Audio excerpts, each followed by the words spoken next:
Good morning. Thank you all for being here. Oh, hi, Matt.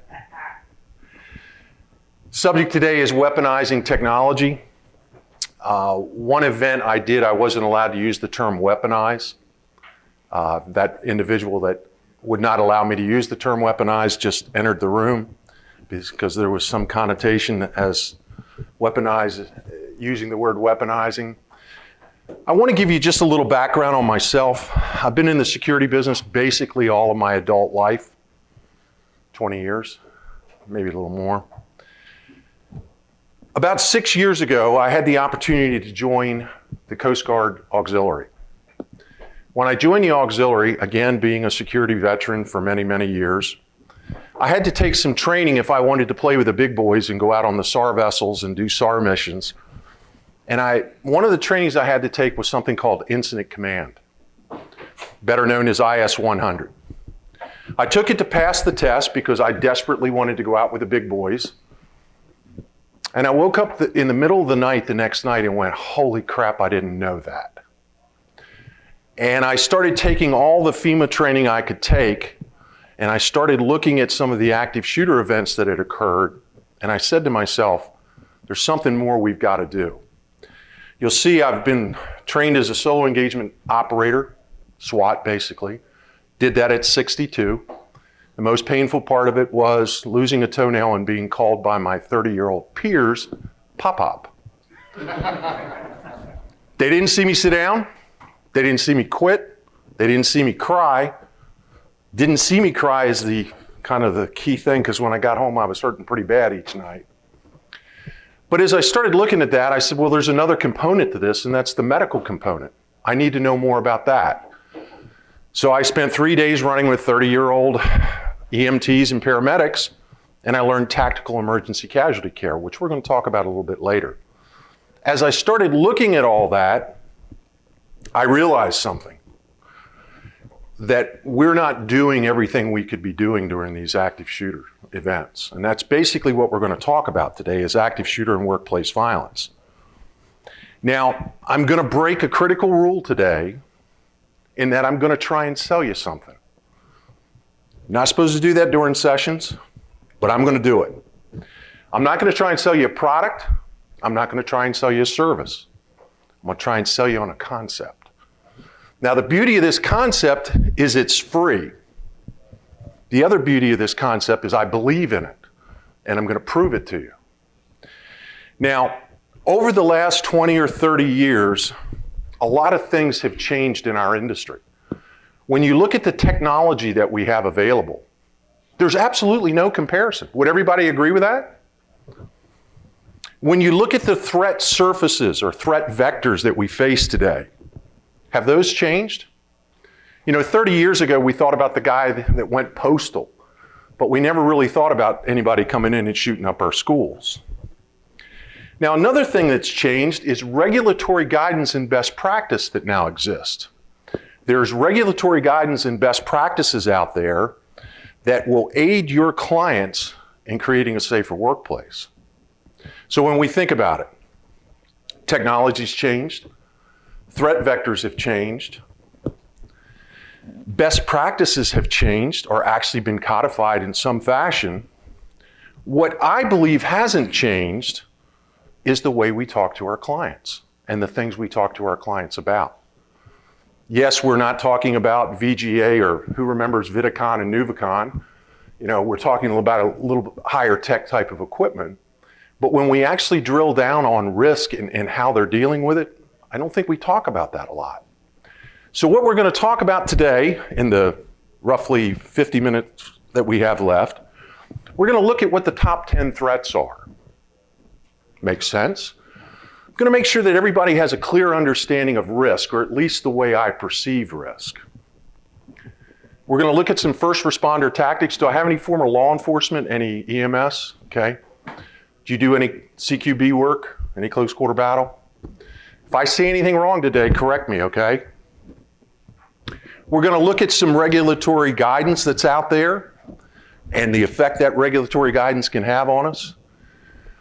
My hope, my prayer is that when you leave here, this concept I'm talking about having that deeper conversation, the what if conversation will be something you're comfortable doing.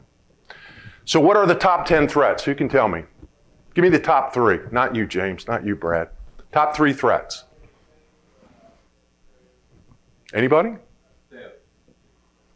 Theft? Well, Securitas said the top 3 were cyber. Now, there's a lot of great sessions here on cyber. We're workplace violence, and we're active shooter. That's what's on everybody's mind right now. Cyber, workplace violence, active shooter. Now, the reality is when we look at the difference between workplace violence and active shooter, does anybody know what the differentiator is? Body count. When we go from 3 to 4 bodies, we're now an active shooter event. Now, Department of Homeland Security tells us that if you have a workplace violence or an active shooter event, you have a 66 2/3 chance of being sued. I think that's going up because the visibility is going up. But let's just take a look at the other threats. Business continuity planning. Does anybody know where business continuity planning, that term, comes from? Before that, it was FEMA. FEMA looked at how do we keep our business running. Cyber and communications ties directly back. Crisis management, right out of FEMA. Employee screening, I think it comes back to workplace violence. Crisis management in response to domestic terrorism. Has anybody heard that 1,000 of the victims in Las Vegas are being sued by MGM? Who can tell me why?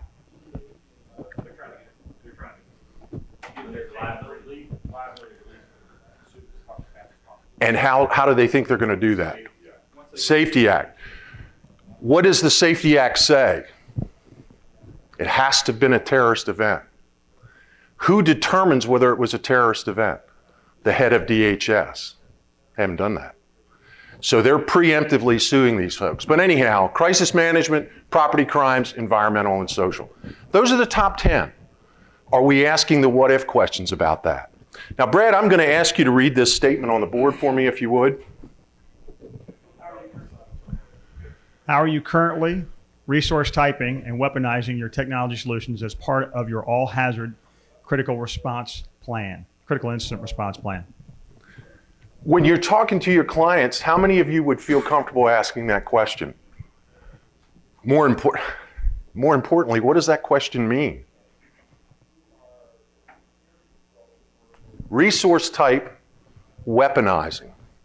What we're saying is, how are we going to utilize technology when things aren't going exactly the way we had planned? The reality is, I'm finding we're not. You know, we think about the 3 Ds. Everybody knows the 3 Ds, right? Deter, detect. What about defend? How are we factoring in technology into our defensive posture when we have a critical incident? Well, I'm going to show you today that we're not, and it's heartbreaking. Now, anybody know what the general duty clause is?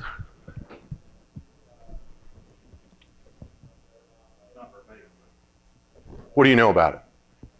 Whoever. Not verbatim, but basically it says your duty of care.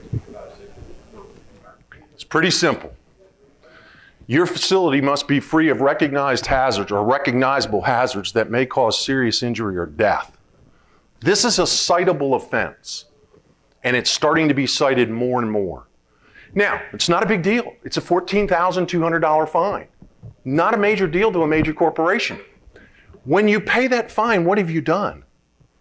You've just acknowledged, I failed. This is a citable OSHA offense, and I failed. Now, do you think you're going to have a problem with that in court? I'd suggest you are. So let's take a minute and talk about risk in general. Who's seen the risk formula before? How many PSPs? How many CPPs? I'm going to help you with the first one, the R. It's risk. Who can fill the equation out for me?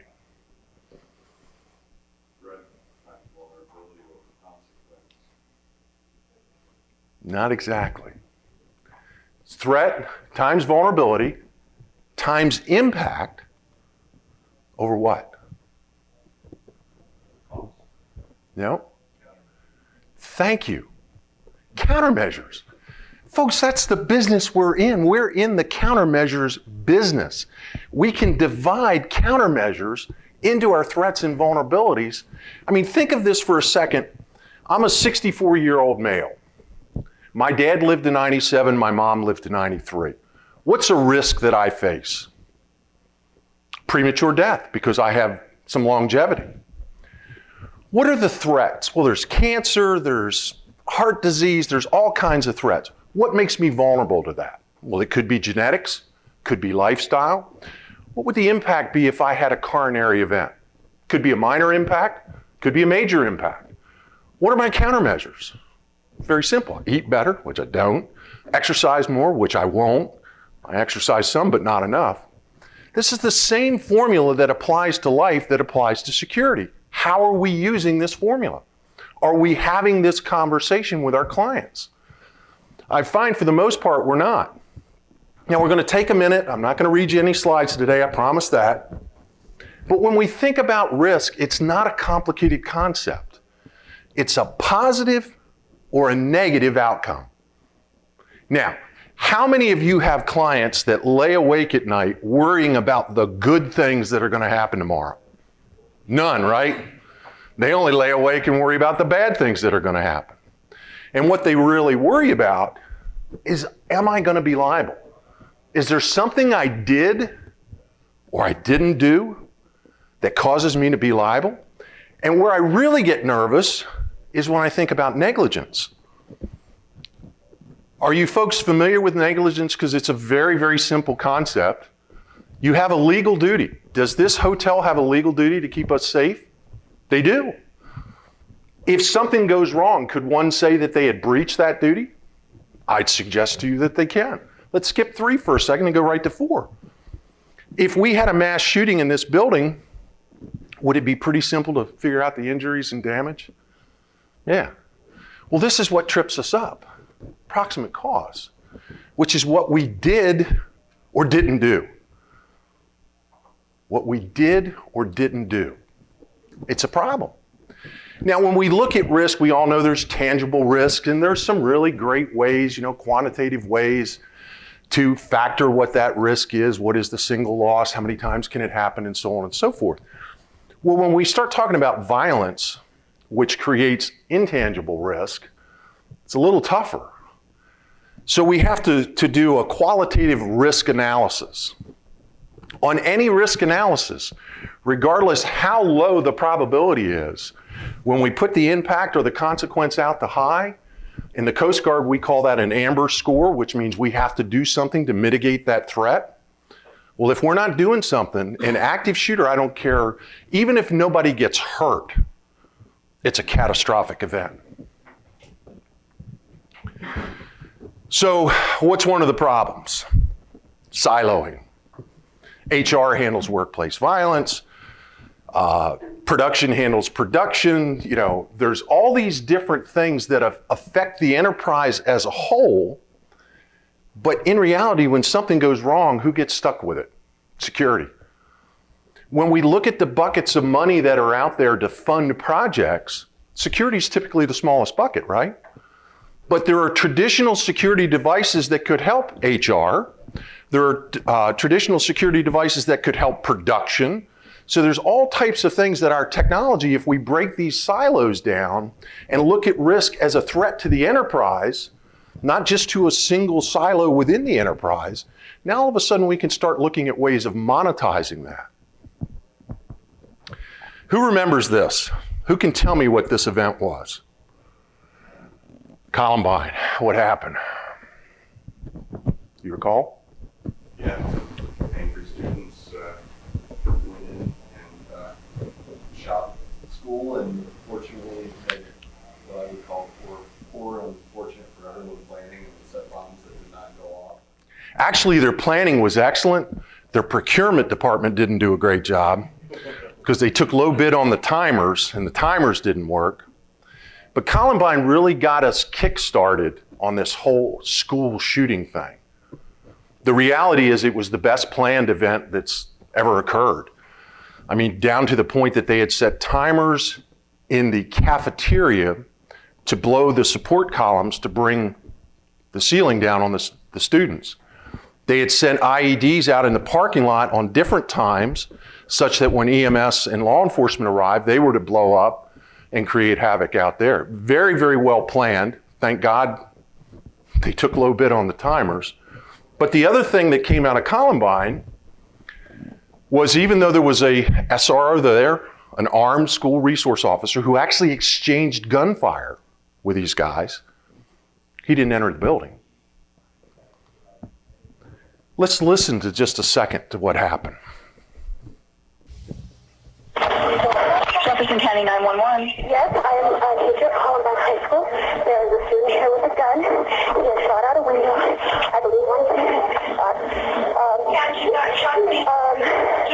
I've been Columbine High School. I don't know what's in my shoulder. If it was just a last piece through it. Okay, has anybody been injured, ma'am? Yes. Okay. Yes. And the school is in a panic. And I'm in the library. I've got students down under the table, kids. Heads under the table. Kids are screaming. Some of the teachers are, trying to take control of it. We need police here. Okay, we're getting them there. Police here. Who is the student, ma'am? I do not know who the student is. Okay. I saw a student outside. I was in holding on to a gun. Okay. I was on holding. I saw a gun. I said, what's going on out there? And he said, oh, it's probably for video production. It's probably a joke. I said, well, I don't think that's a good idea. And I went walking outside. I could hear him damn. See what was... Okay, you guys heard enough of that?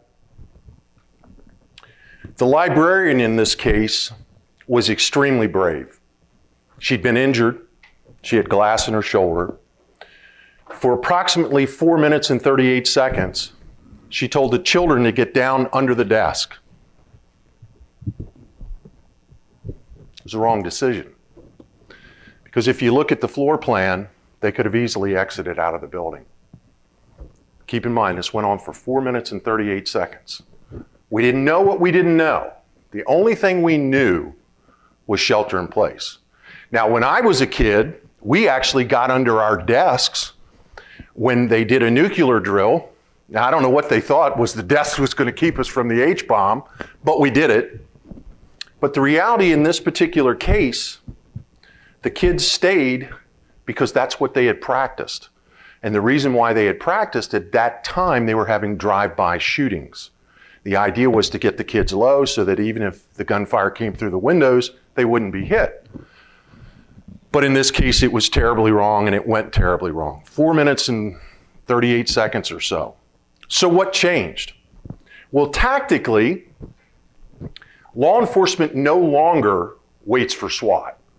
I got trained in this particular method, got beat up pretty hard, but I have no doubt that the young SWAT operators that I trained with would go in and get bloody to keep you alive. They made that crystal clear.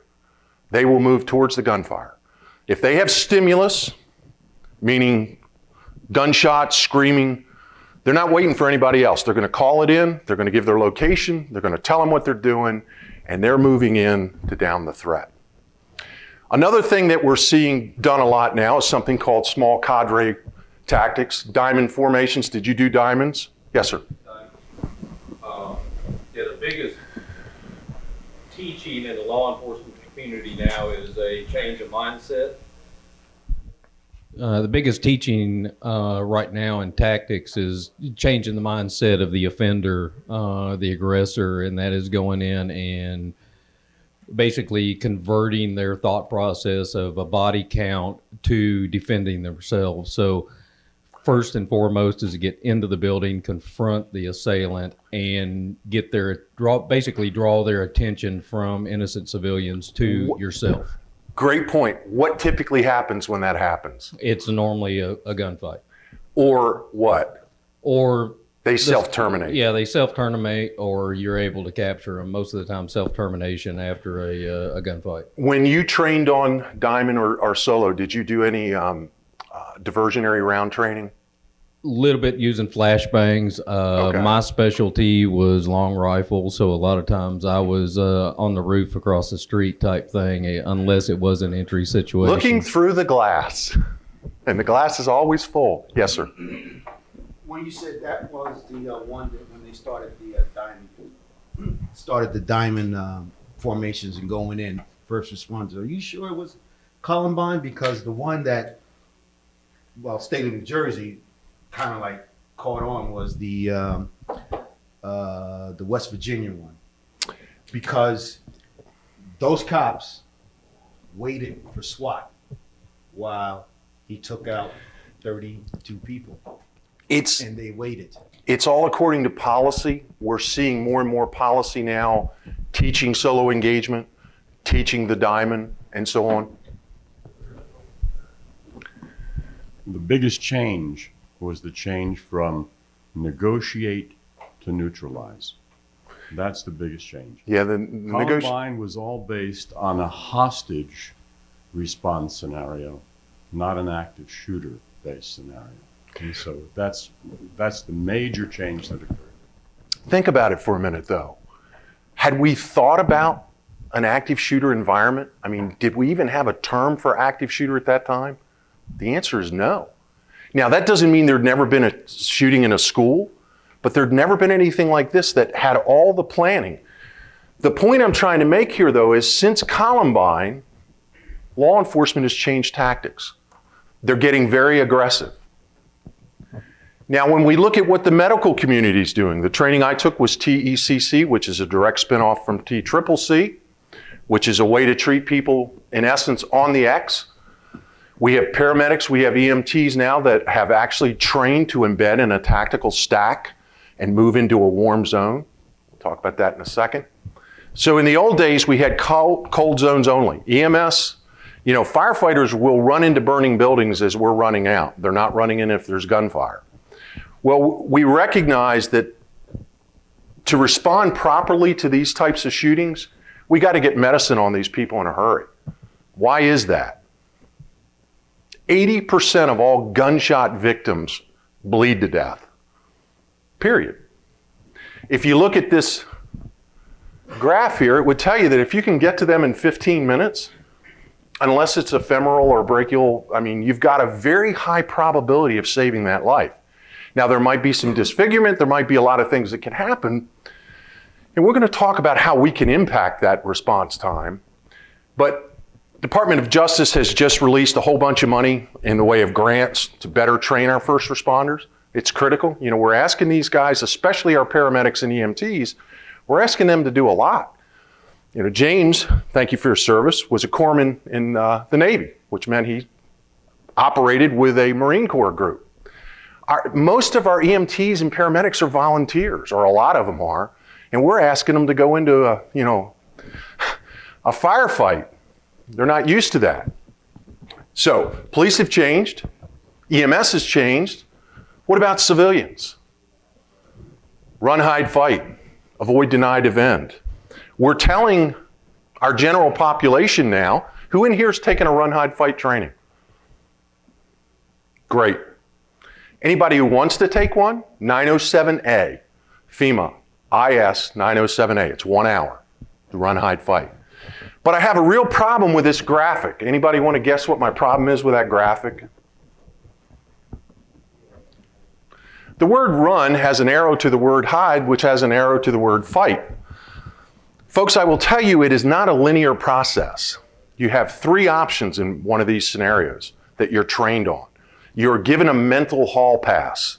Do what works best. If you can run from the guy, great. If you can't run from the guy, and you can't hide from the guy, if I'm standing here with a gun, I encourage you not to run from me. Don't try and hide from me. You better fight me. And you better fight me like your life depends on it, because it does. So run, hide, fight is FEMA. Avoid, deny, defend came out of Texas University. The FBI does this. Keep an eye on your local newspaper, because your local police department is probably, if they're alert trained, they're probably offering that training for free. It's actually great training. I've taken it a couple times. But all of this got its start with a gentleman by the name of Greg Crane and his wife. Greg was a Dallas SWAT officer. His wife was a school teacher. After Columbine, I guess they lost some sleep over what happened, knowing those kids in essence, sheltered in place when they could have left. So he created ALICE. But this is a very interesting acronym. Alert, lockdown, inform. Do I need to say that again? Alert, lockdown, inform. Does anybody in here sell, install, or specify mass notification? Okay, would that make a good alerting tool? Does anybody in here sell, install, or specify access control? Would that make a good lockdown tool? When we get to inform, we've already identified that we have the ability to make a mass announcement. Why don't we leverage the video and actually put information out that's consistent with what's actually occurring? So my question is, we've seen law enforcement change, we've seen EMS change, we've seen what we're expecting our civilians to change. We know that technology has changed. Are we using it differently? Unfortunately, we're not. Or at least it's my opinion we're not. And that's really the concept we're going to talk about. I want you to watch this very closely and I want you to listen and we'll talk about it when it's done. So he's just out of homework, walking on the campus through the bike rack gate. So he starts coming, he's beelining. He's got his head down, he's on a mission, he's on a mission.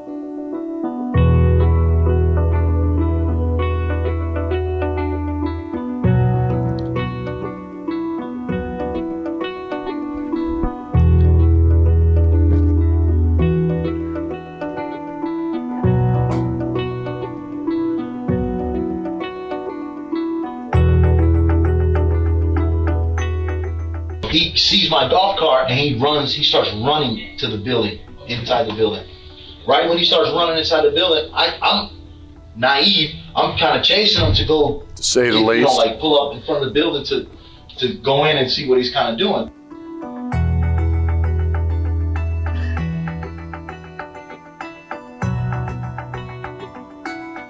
I knew it. I'm telling you, I knew who the kid was because we had a meeting about him last year and we said if there's gonna be anybody who's gonna come to the school and shoot the school up, it's gonna be that kid.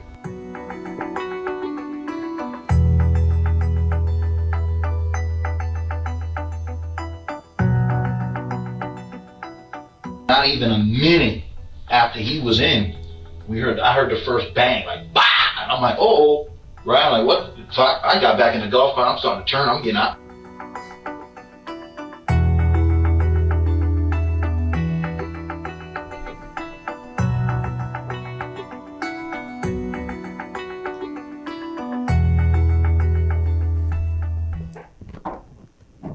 Who'd seen that before? Make anybody sick? This guy was a security monitor. Now, guys, the only way I can say security monitor is put air quotes because I've been in this business all my life. Never heard that term before unless they're sitting behind a keyboard and a mouse and a display.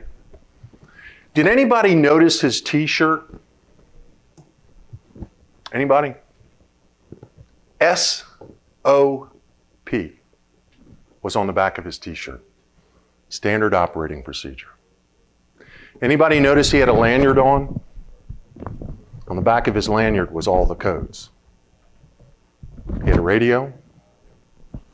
Supposedly they had an SOP that said unless you see a gun, you can't call a code red. He could have called a code red, locked the building down. Would that have stopped crews? I don't know if it would or not, but it may have slowed him down. When I think about that, I get upset. I had the opportunity to interview one of the survivors of Parkland. I have a 3-year-old grandson, but I was asked to interview, his dad actually asked me to interview him. And I said, what's off limits? And his dad said nothing. He's been in counseling since the event occurred. Ask him anything you want. Well, needless to say, for me, that was an open opportunity to learn as much about this as I could. So I'm sitting there with this 15-year-old boy, and it was all I could do to keep from crying, because all I could see was my grandson. And he explained to me, yeah, when he actually exited the building, he could see the EMS in the staging area. Not in the building putting medicine on people, but in the staging area. But he did something to me that I know he didn't mean to do, but at the very end of our conversation, he said, Mr. Wilkins, can you fix this? You know, guys, I was wrapped around the axle on this subject before that kid said that to me. But now I'm just overly passionate. Yes, there are things we can do to improve these outcomes. This is what Columbine looked like. This is the 1200 building. This is where Deputy Peterson was standing, just for point of reference. The football field was the staging area, and this was the medical staging area. Now, what I'm going to show you is really difficult to listen to and watch, and it is not meant to cast aspersions on the law enforcement guys, certainly not on EMS, because they handled it amazingly well. They followed it by the book. They created an MCI level 2 and then went to a level 3 mass casualty incident. They did a great job. Now, very shortly, within days after this event occurred, an animation was released by the Broward County Sheriff's Department. And this animation graphically depicts what took place. February 14th, you see a building come up. Now, this was on the news. I don't know if any of you saw it, but it was on the news. Extremely well done. I mean, shows everything that happened, where the students were. How did they get this information?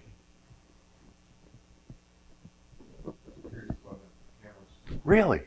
There were security cameras in there? 15 HD cameras to be exact. So the shooter walks in, gets his gun out of his bag. He's not ready to start shooting, so he cuts this kid loose, starts down the hallway, immediately opens up. And this is the radio track. 17 Bravo 3, 17 Bravo 4. Juliet 3, we have possible, could be fire crackers. I think we got shots fired. Possible shots fired. 1200 building. Attention all units in District 15, possible shots fired at 5901 Pine Island Road at Stoneman Douglas High School. Possible shots fired at Stoneman Douglas High School. Anybody doing route? 1584 route. Juliet 3, make sure we get some units over here. I need to shut down Stoneman Douglas. The intersection. 10-4. Brother 49 is in route. 3 Bravo on my call. 10-4. Thank you for what's the address? All right, I can't listen to any more of that. I need to shut down Stoneman Douglas. Not move to the gunfire and eliminate the threat. I need to shut down Stoneman Douglas. 15 high-definition video cameras in place, operational. In fact, it had only been in about a year. Well installed. Watch this one.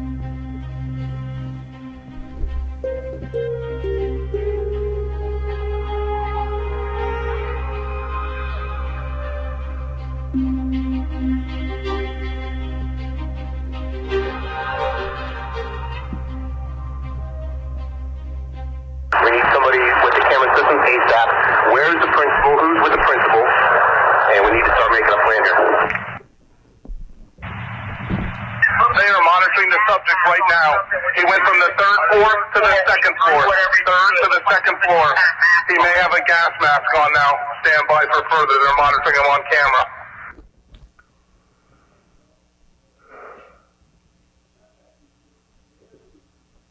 Stand by for further. He dropped the bag near the stairwell.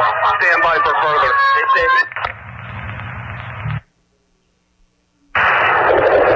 Golf 1 on 48. Is that from recording? He's exiting the school? Yes, sir. They're following him. It's about a 20-minute delay. They're following him on video, on the camera. They had him exiting the building, running south.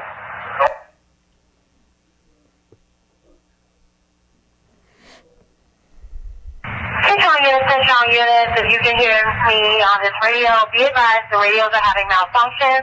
You can hear me, but I cannot hear you, so stand by. So further advised, all cities, all radios be advised to keep your traffic to a minimum. With each transmission that's causing it to crash, it's overloaded right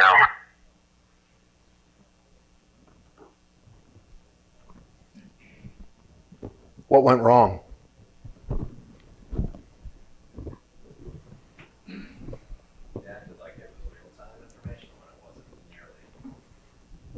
Good point. What went wrong? Say again? Thank you. No plan. Now, they had a plan. That police department actually had a solo engagement policy. Peterson had apparently been trained on that solo engagement policy. He didn't execute it. What were the law enforcement guys saying as they were arriving?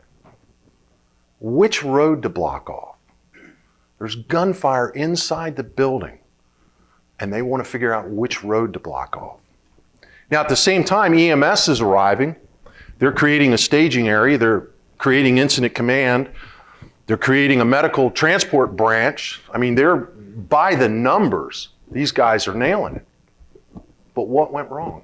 They failed to plan. Now, do you suppose there was a reason for that? Do you suppose, now this is a legal term, they failed to foresee the potential of that occurring? Because that's going to be asked.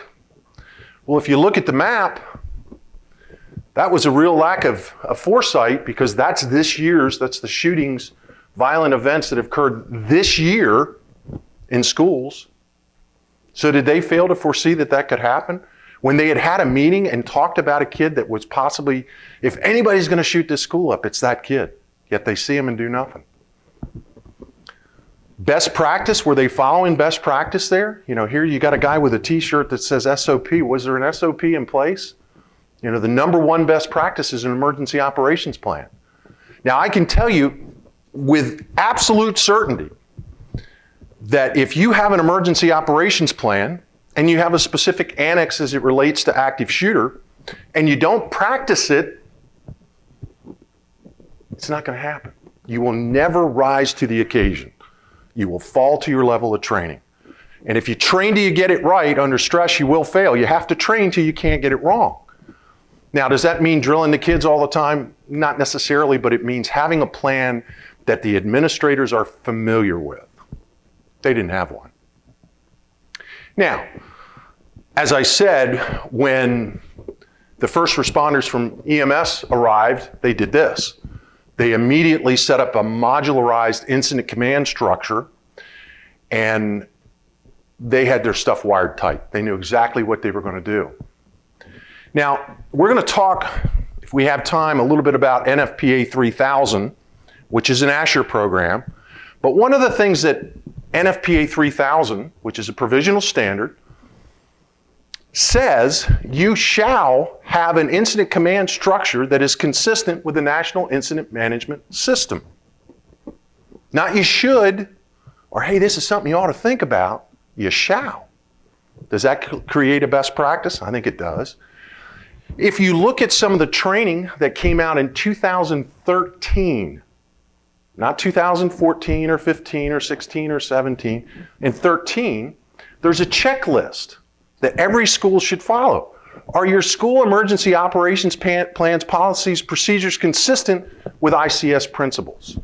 Do we ever talk to our clients about their critical incident response plan and how we can fit into that? Reasonable man test. Would anybody say the way that incident was handled was reasonable? No. They knew the threat. It's challenging at best. When we look at what PASS is doing, I know C is involved in PASS. When did PASS get started, James? About 4 years ago. 4 years ago. So it actually happened before February 14th, 2018. So there's all these things out there that I believe as an industry we need to know and we need to share with our clients. We might save a life. Now, when we look at what As is saying about risk in general, they have a new program that's coming out called Enterprise Security Risk Management. I think it's going to be a great program. I'm going to probably try for the certification when it comes out. But it talks about assessing all security risks. Sound familiar? It talks about quantifying the range of threats and manage incidents as they arise. Sound familiar? So we're going to plan, we're going to prepare, we're going to practice. But if you actually look at the threat formula, there it is, right? Now, unfortunately, in the white paper that I read that relates to ESRM, critical incident response is really not addressed, or at least not how technology fits in. Because typically, our security directors, our emergency operations planners, don't expect us to know anything about this. But our technology holds the key to improving these outcomes, in my opinion. And if you can tell, I'm somewhat passionate about this. Who in here is PSP? Well, there's the guidelines for PSP. It doesn't really talk about critical incident response. If we go to the CPP training, great training, I didn't do it, but I understand it's great training. 10% of that training deals with crisis management. So how are we really expected to know this type of stuff? I'm not sure. Coming back to negligence for a second, it's pretty simple. Legal duty, breach of duty, proximate cause, damages or injury. Now, a lot of people approach it from, has anybody seen this term before? It's actually a British term. As low as reasonably practical. But when you drill down into it, it talks about industry standards and laws, which, by the way, NFPA 3000 is definitely an industry standard. It was adopted on the 11th of April this year. It was formally announced on May the 1st. There's a standard. Suggestions from advisory boards. PASS would definitely be an advisory board. Would you agree, James? So if we're not following some of those things that are out there, if we're not talking about them, if we're not knowledgeable about them, how are we really going to help our clients? When we look at security directors, their job title is pretty simple. What they do is pretty simple. But keep in mind, they're responsible for creating an emergency response. Do we talk about that when we're with them? Do we talk about how to apply our technology, the stuff that we're subject matter experts on, to deal with that? When we look at our emergency management operators, they've got a pretty big list here. Develop and implement crisis management plans, methods used to manage emergency response operations, emergency exercise design. That's where we've got to be involved. If they're not practicing using our technology, using all of this stuff that we're selling them, it's sure as heck not going to get used when they go write a boom. Now, Campus Safety Magazine wrote a great article, 5-step plan to create an emergency operations plan. Did anybody read this article? All right, I just want you to take a minute, because I don't like to read slides. Take a minute and read what's in red. And the first person that can tell me what's missing gets a piece of candy.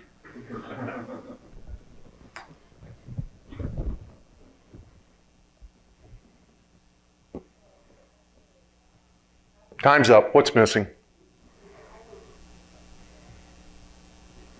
There's no reference to professional security as helping out with plans. There's no reference to technology.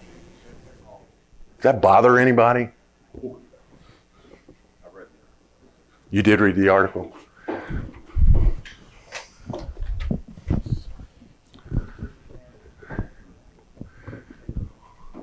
So when Campus Safety Magazine came out with this article and started talking about the number one thing we have to do is have a plan, folks, we didn't get a seat at that table.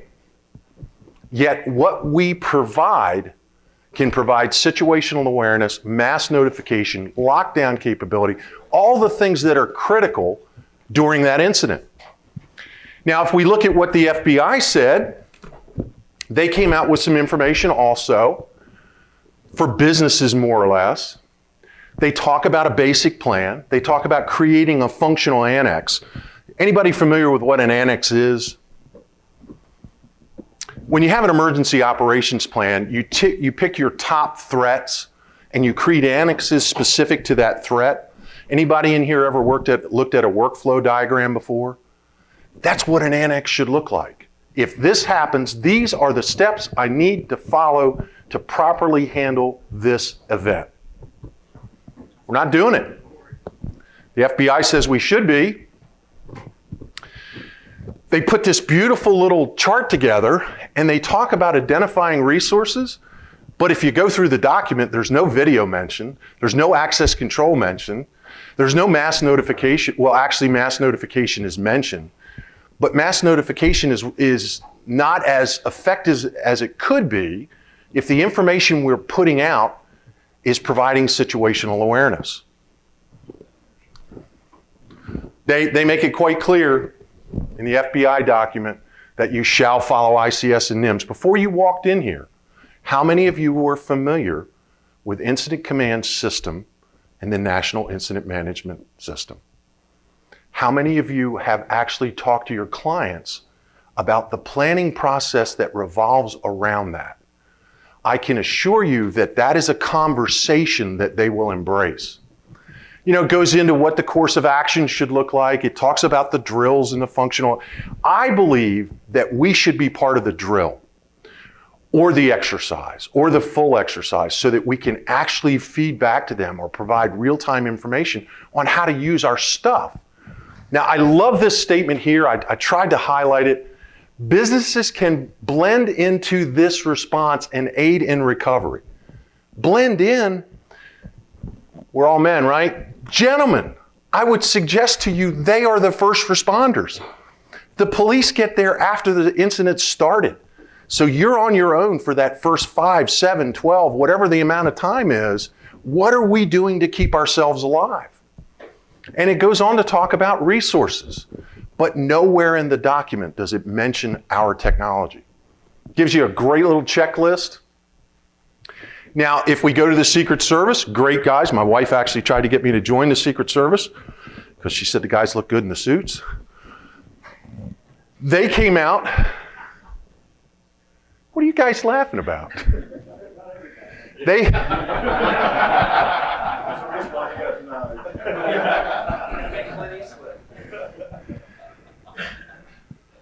Secret Service came out with their ideas on how to properly plan for an active shooter. First thing it says is you got to develop and implement a plan. They're spot on. But as you go through the document, if you do a word search for access control, you're not going to find anything. If you do a word search for CCTV, you're not going to find anything. If you do a word search for surveillance, you're not going to find anything. How's this possible? What have we got to do to get a seat at the adult table here? And I know where some of your minds, when I first said adult, you were thinking something else, but never mind. So what are the best practices? Incident command, NIMS, things we should be talking about. What is incident command? Nothing more than a modularized way to deal with any critical incident. It puts things into perspective. Who's responsible for doing what? And it requires that you have an emergency operations plan. So coming back to this, how are we going to do this? How are we going to resource type? What is resource typing? Well, if we look at what FEMA says about an emergency operations plan, it says identify personnel, equipment, facilities, supplies, and other resources. I don't like the idea of being referred to an other resource. The technology we sell is a lot more important than that. Well, FEMA came up with an amazing website. It's called the RTLT, the Resource Typing Library Tool. And if your customer or your client came to you and said, hey, I've got to put together an emergency operations plan for a flood, you could go to the Resource Typing Library Tool and you could type in pumps and you could get all the information you ever needed about a pump. Dewatering pump, freshwater pump. You can drill down on that further and you can help identify and resource type by category and capability the pumps that are out there. But if you go back into the same resource typing library tool and type in emergency notification, type in any of the stuff we sell, it's not there. Because even FEMA hasn't caught up with the idea that we sell stuff that can be used during critical incidents like active shooter. Now, when we think about regulatory guidance, who works any with healthcare?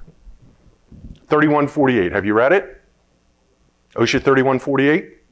Regulatory guidance speaks specifically to healthcare, specifically to workplace violence, actually has a survey form in it that you can use to help your client understand what OSHA is going to look for if you have a problem. Anybody do anything in late night retail? Well, they have a document for that too. CLEARI is for education, interagency security committees for executive branches of government, CMS again is for hospitals, but NFPA 3000 is for everybody, and it's an amazing program. We're going to talk about this very briefly because we're just about out of time. NFPA 3000 is designed to help you plan for, respond to, and recover from an active shooter event. It says nothing about prevention, right? That's not what this document is for. Plan for, respond to, recover from. with a system that is defensible, adaptable, and implementable. How many of you have read this document, cover to cover? Is it not an amazing document? I wouldn't say amazing, that's good. Since there's nothing else out there, it's got some shortcomings in my mind. It doesn't resource type us as part of the critical incident response, but they're getting there. You've looked at the survey forms that come with it. To me, it's a great first start, but I can absolutely tell you that if you have an active shooter event, this document is going to come up in court because it's a best practice. ANSI says it is, NFPA says it is. Now, NFPA is getting pushback because a lot of the folks in the security space are saying, what in the heck is NFPA doing in the security space? Well, they're already there. But this is the deepest they've ever gone. Why did they do it? Say again? Say it again? Nobody else has done it. April of next year is the 20-year anniversary of Columbine. Yet nobody has really put out a defensible, adaptable, implementable plan to plan for, respond to, and recover from an active shooter. Now, it's really very simple, and we're not going to spend a lot of time on it, but it talks about getting the whole community involved. When you have an active shooter event, it's a community-based event. The firefighters are going to be there, the EMS is going to be there, the police are going to be there. Well, if we're not working with them, if we're not on the same page, we're not going to have a very good response. It's a great toolkit. I don't care who you are, whether you're a first responder, a facility man, it doesn't matter. It doesn't address us, doesn't call us into it yet, but I'm sure it will. So there's a comprehensive document that has all types of things that everybody in this room needs to read. And gentlemen, this ain't War and Peace. This is 40 pages. It's a great start. And some of the things you heard about earlier, the diamond formation, the solo engagement, the warm, hot, cold zones, that's all in the document. So the things we need to be conversant on. The concepts really are very simple. It's a whole community approach. It's unified. It's integrated response. It's all about preparing and planning for the recovery. Now, we talked a little bit about ICS. We talked a little bit about NIMS, but understand that in the school world, both higher education and K through 12, there's $2 billion, and that's billion with a B, that's being released over the next several years in the way of grants so that schools can upgrade their security. But one of the FAQs that came through is, it clearly states that in order to get those grants, you have to use a NIMS and ICS protocol. Now, just so you know it, if you had a major event that you need federal funding for after the fact, if you didn't follow ICS and NIMS, you don't get a dime from the federal government. That's how serious they are about this program. I love this. This was recently written in FacilityNet, but it talks about the stuff we do is selling high-tech hardware and gadgets. It took me a couple minutes to get my blood pressure back down after I read that. I don't think of myself as a gadget salesman. Now, Mr. Aronson, I'm going to ask you to explain this, if you would. This is an article that Phil wrote where he talked about consultants being paid by the pound, specifiers by the drawing, integrators by the hour, and the manufacturers by only what they could come and throw up on the desk. Well, when I first read this, I immediately got on the phone because my concept here was, I agree with you. I'm sorry, I agree with you. Are we asking the what if questions? Are we drilling down to the point that we're actually probing for the things that could go bump in the night that could have a serious impact on us, not only from a body count standpoint, but from a liability standpoint? And that's what I would really ask you to think about. Any questions? I actually had a whole minute. I got a whole minute to spare. Questions? Yes, sir. I am constantly looking for research that talks about the means and methods of these attacks.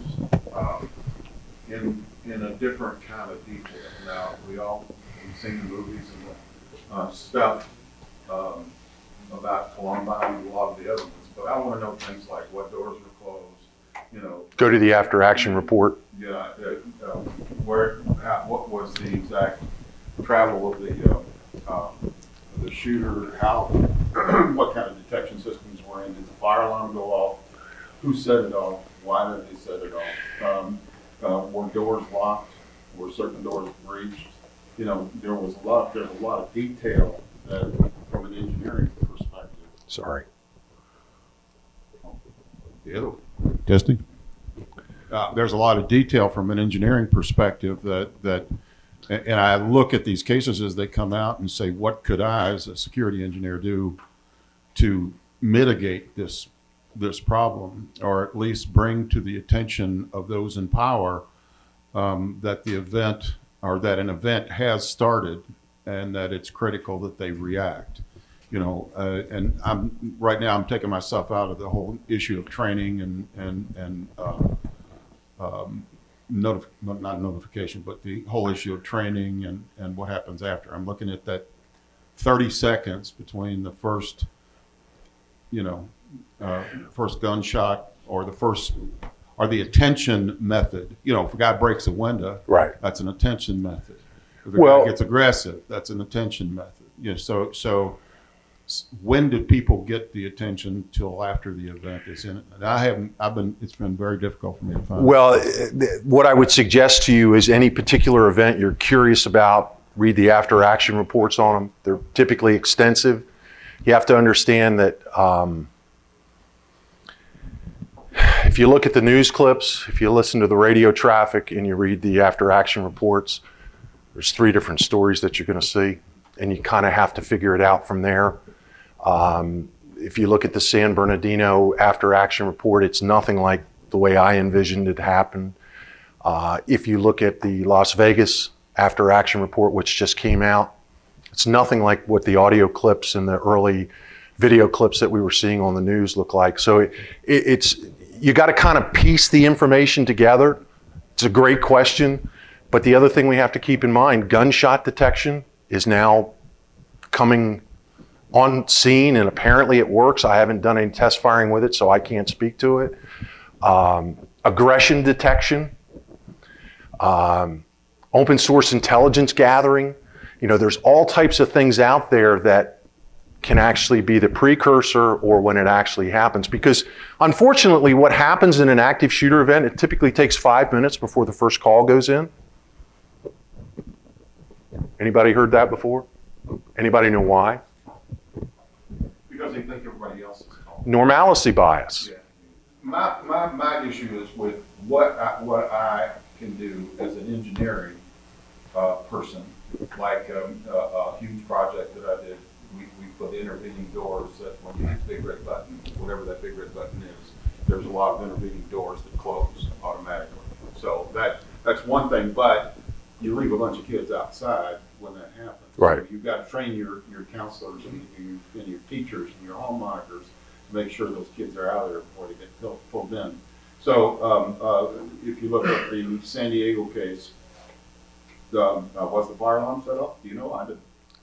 San Diego or San Bernardino? San Bernardino. Absolutely. Yeah. See, But the fire alarm was set off from what? By the gunfire. Right. So those are critical issues. In the Florida school shooting, that was where the guy came in a side door, and went upstairs and went through another door, and went down and sat in the teacher's lounge. So all of those things give me clues as a designer how I can put stuff in.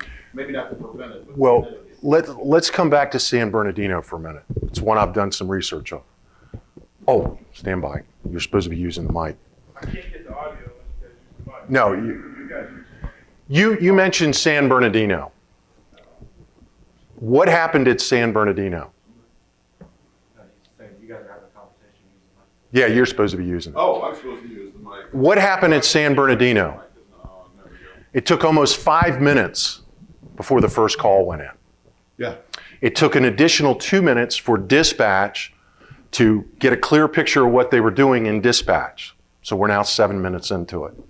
Lincoln 3 arrived in 3 minutes and 21 seconds. Lincoln 3 was a lieutenant assigned to records, happened to be in the area, had no body armor. All he had was his service pistol, but he responded. Staged up at the door, waited for 3 additional officers. They were there in 90 seconds. Staged up at what door? At the south door. Okay. It doesn't matter what door. Well, in this case, it did. No, it didn't, because the shooter was gone. Oh, that's right. That's right. Sorry. But through the course of that insertion, you will hear on the audio clips, has anybody found the access control card yet? Yeah. Why was that important? Because all the doors were fire doors and they were all locked. So this 4-man diamond team, rather than tapping the card, downing their corners and making a tactical entry, they had to put a breacher in the fatal funnel to pop that door. Also, you hear them say, if anybody can make a PA announcement, have them come to me. There was PA gear there. You read the after action report, there's 1 mention of video. 2 mentions. First mention of video is that they had cameras on the incident command post. That's doing us a lot of good, isn't it? Second mention is that they saw the shooters go back through the parking lot because apparently they got disoriented and had to drive back by the front of the building to get out of the parking lot, as I understand it. But the reality is when Lincoln 3 arrived, even though he was brave as hell to go in there, I mean, he's a 20-year veteran. Most police departments, you can retire in 20 years. He's saying to himself, what in the hell am I doing here? But he made entry. What we didn't know was what we didn't know because we didn't leverage the video to know they weren't there. It was 29 minutes before paramedics started putting medicine. You only got 15 if you're bleeding. So, yes, sir. Why was it 29 minutes? Here's a softball, Mr. Wilkins. Why was it 29 minutes before they started putting medicine on people? Because they were busy trying to clear the building. They were busy trying to identify that the threat had left. Why wouldn't they send the paramedics in if they knew there were people on the floor bleeding? Because it was still classified as a hot zone. So in a hot zone, what does that mean? It means that the paramedics can't go in. Until when? Until it's warm or cold. Until it's warm or cold. That's right. Yeah, I knew that answer, but I just... Now, the reality is you won't find a paramedic or EMT that's been trained in TECC that won't move towards the gunfire, at least none of the guys I trained with. They're going. If SWAT's going, they're going, because one of their SWAT guys might get shot. And it's amazing. I carry a tourniquet, I carry Israeli bandage, I carry a chest seal, I carry all that in my bag because you have such a limited amount of time if you have massive hemorrhaging to save that life. And instead of giving you softball, Jerry, if you don't mind, I actually tell this story very often. I ran by 78 days after San Bernardino in my morning run, and I had a paradigm, had a defining moment in my life, okay, because I was a guy that sold stuff, and I didn't know Jack, and you can fill in the next word. And Jerry had been working with me personally, but with our organization to help us recognize how we could weaponize technology. One of the most simple pieces of technology that was already available there at San Bernardino was video, all my VMS and camera people. When that pipe got pierced, that 223 round, when it went through the drywall, and we have water flow, that was our detection system. Their protocol was to simply roll trucks. It wasn't to look at cameras that were already there. Had they looked at cameras instantaneously, what would the outcome potentially have been, or improved the outcome been? How do we leverage electronic countermeasures? How do we weaponize electronic countermeasures during critical incidents to improve outcomes? There's only one way we're going to do it. We got to speak the language and we got to ask the what if questions. It's too late to think you're going to come up with a plan after you write a boom. It ain't going to happen, period. And if the plan's not been rehearsed well enough under stress, you're going to fail, period. Other questions? Does this make sense to everybody? How often should you test the physical systems and the interface between the physical systems and the people? How often should you test that? Now, that doesn't mean a full blown out scale kind of thing, but... You tell me. My wife teaches in Wycomico County, Maryland. She has to do a fire drill once a month. Newsflash, there hadn't been a fatal fire in a U.S. school since 1958, but once a month. Now, worse than that, she does it wrong every month. They tell her there's going to be a fire drill today. Great, okay, we'll be ready.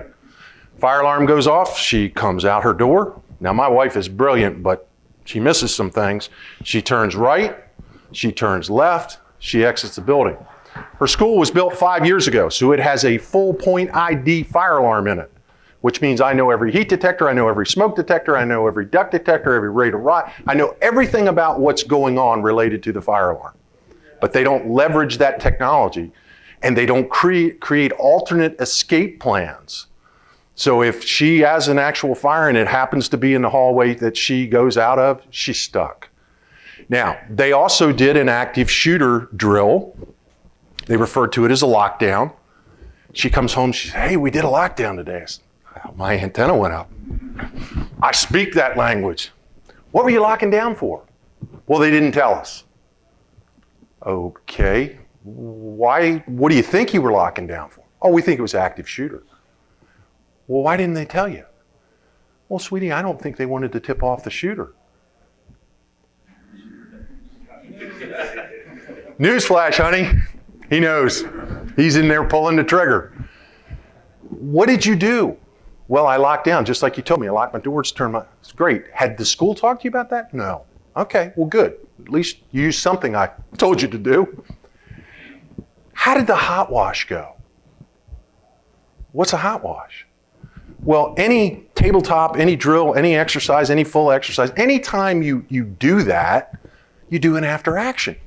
What did we do well? What can we improve on? Oh, we're doing that Monday.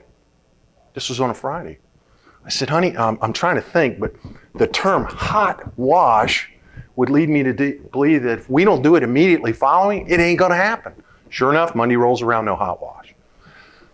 If you're doing a fire drill once a month, if you're not doing something for active shooter or any critical incident, because the reality is, the annex that you create for an active shooter can be used for any major hazard you have, period. It's not like I'm only doing this for active shooter. Leveraging technology can be used if there's an explosion outside the building, if there's a gas leak, whatever. If you were in a college environment and you were using hazardous, you were doing chemical testing, you want to send somebody in PPE, or do you want to look at the video and see what's going on? And guys, we're out of time. One more question? Got 5 minutes. Any more questions? We got the room for 5 more minutes. Does this make sense? Yes, sir. You know, inevitably after every event you hear the thing, oh, you know, we track down his Facebook or his Instagram or his... After the fact. After the fact. And there were all these telltale clues. It seems like with what's happening with Facebook now on the political issues and the hate speak and whatnot, that, you know, combining with law enforcement, public safety or whatever, you could come up with some algorithms to... It's already there. It's called open source intelligence gathering.